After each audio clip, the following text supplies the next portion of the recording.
Welcome back, ladies and gentlemen. This is Dr. Robinson again, and today we're going to discuss the distributive property. So let's get started. I notice I have a person dealing out some cards, so they're distributing some cards, and that's what we're going to talk about today in mathematics.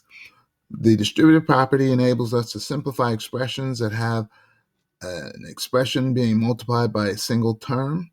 So in general algebra, it's a parenthesis b plus c is equal to the a. Notice it's being distributed to the b, so that'd be ab plus the ac, and we have it backwards where a is reversed and the b plus c is in the parenthesis first.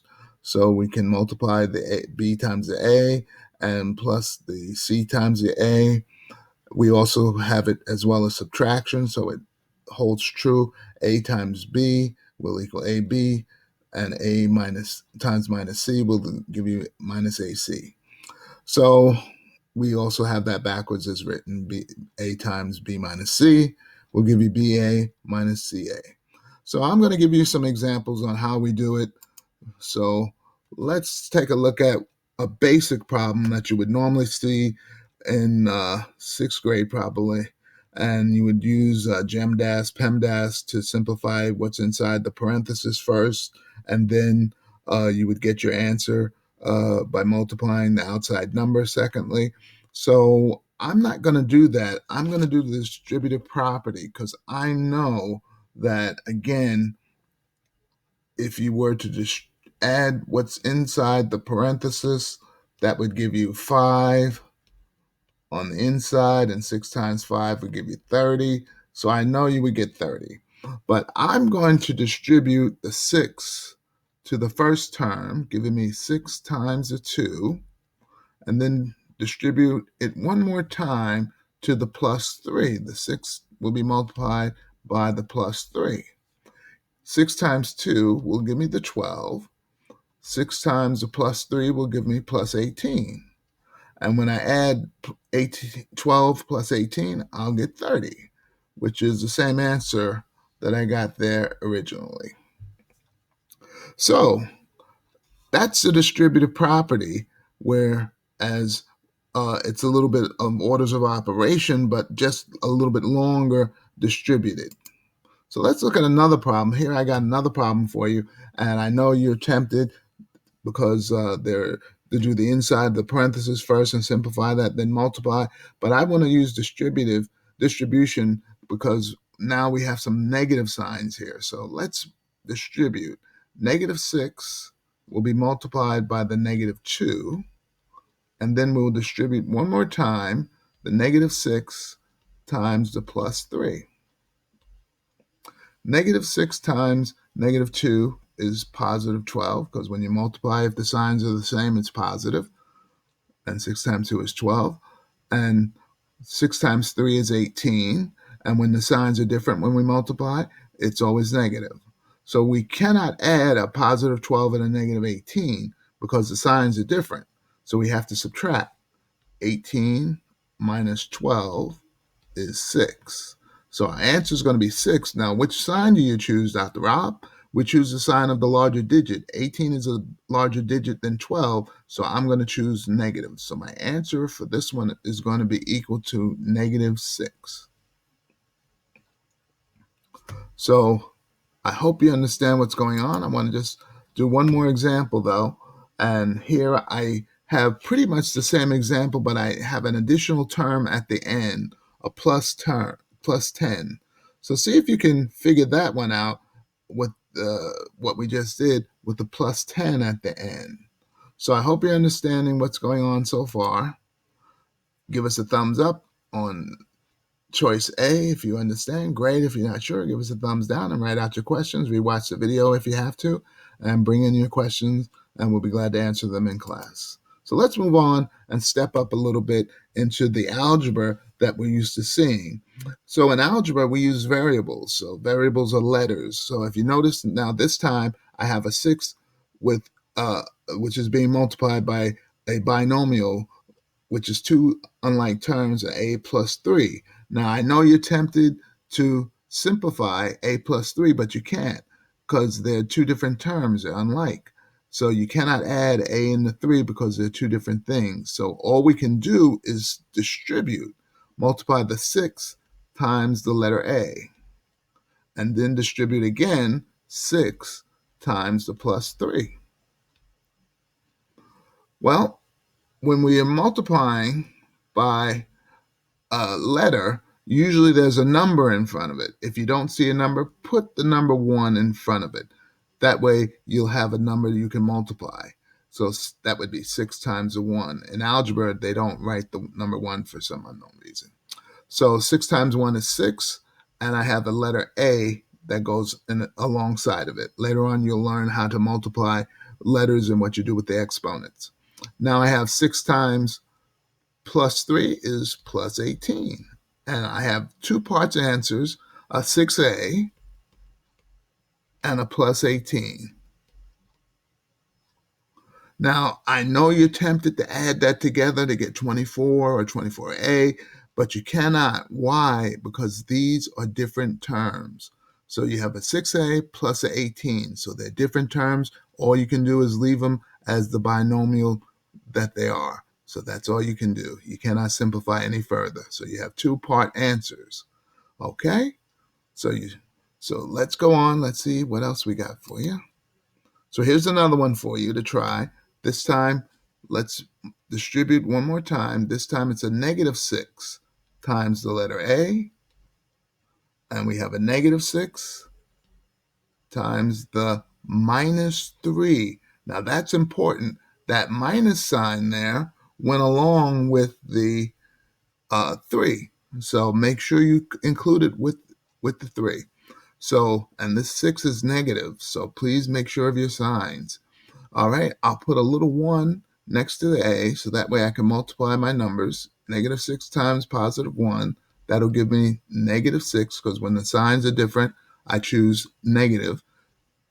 So I'll have a negative 6 and bring down the A. Now I have a negative 6 times a minus 3, or a negative 3 if you like. That'll give us positive 18. Now, when the signs are the same when we multiply, you have to choose positive because the signs are the same. When they're different, it's negative.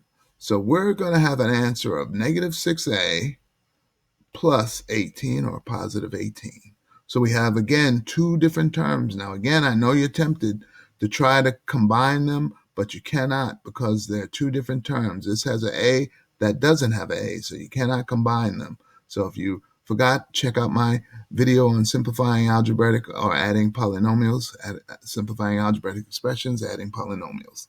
So that's our answer, negative 6A plus 18. So let's see what else we got. Oh, okay. So we got pretty much the same thing, but a plus 2A. And this time I'm going to help you out by doing this one. So I'm going to distribute negative 6 times 1 little a, and I have negative 6, excuse me, times a minus 3. And I cannot forget I have on the end a plus 2a to include in my answer. So I'm adding on an additional term. So let's multiply the negative 6 times little 1, little a. That gave us negative 6a. So you can go back if you forgot how we did that. Negative 6 times 1 is negative 6, and we wrote the a. Negative 6 times minus 3, or negative 3, is positive 18. But now we have alongside of that a plus 2a. If you remember in my addition of polynomial videos, I have my constants on the end. I have my column called A. I'm going to put in my Hershey bar column, draw my Hershey bar, draw my lines in between each positive and negative sign. I'm going to put my constants in the last column. My constants are my regular numbers that have positive or negative signs with them. So there's my constant. I have A's now. I'm going to put a negative 6A in here, the A column, and I'm going to put a positive 2A there as well in that column. All my A's are in their column. So let's zoom in a little bit. Sorry.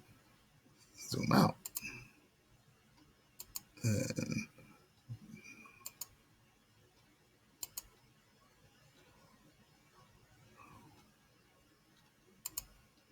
there we go. So I got a negative 2a plus, I'm sorry, negative 6a plus 2a. Remember the signs are different, so I'll subtract the numbers, choose the sign of the 6 because it's a bigger digit. So I'll have negative 4a, and I have plus 18, positive 18 plus nothing will just give me positive 18. So my answer is going to be negative 4a plus 18. There is my answer. So remember, when you have an extra term that's outside of the parenthesis, sometimes they do that, and you have to combine it with the like terms. So we got all of our a's together because they were like terms, and we got our constants at the end.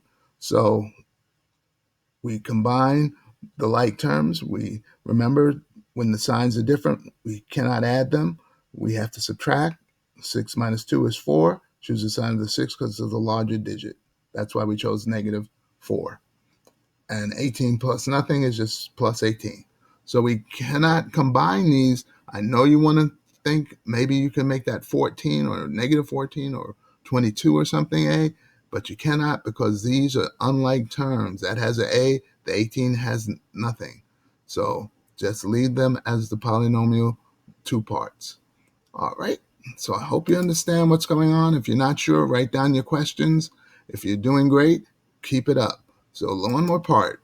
So now we're going to just throw in a fraction into the mix.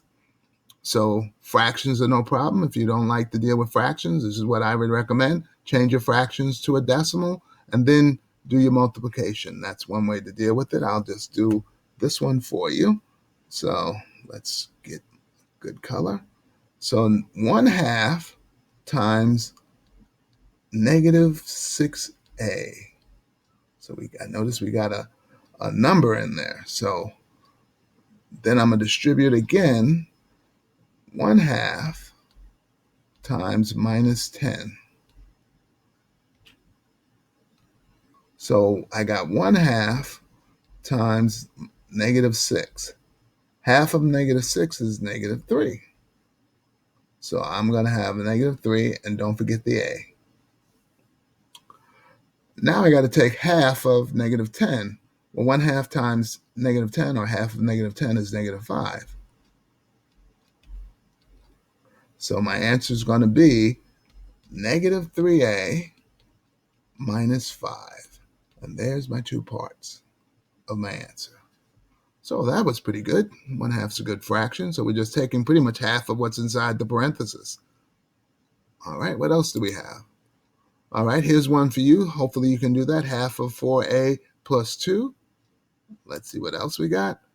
Here's a nice long one. Half of 8a minus 6. And we have a minus an a.